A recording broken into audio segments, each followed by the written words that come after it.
একটা মানুষের ভেতরে এতগুলো গুণ থাকাটা কি ঠিক? দেখো, আমি সুনির্দিষ্ট কিছু কাজ করি, যা করতে আমার ভালো লাগে, অথবা যা করা প্রয়োজন, অথবা আমার নেশা, আমি তাই করি।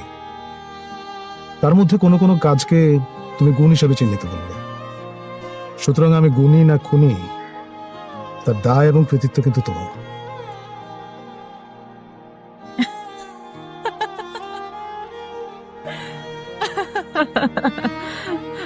আপনি কিন্তু আবারও সুন্দর করে একটি সুন্দর কথা বললেন। আপনি খুনি হতে যাবেন কেন?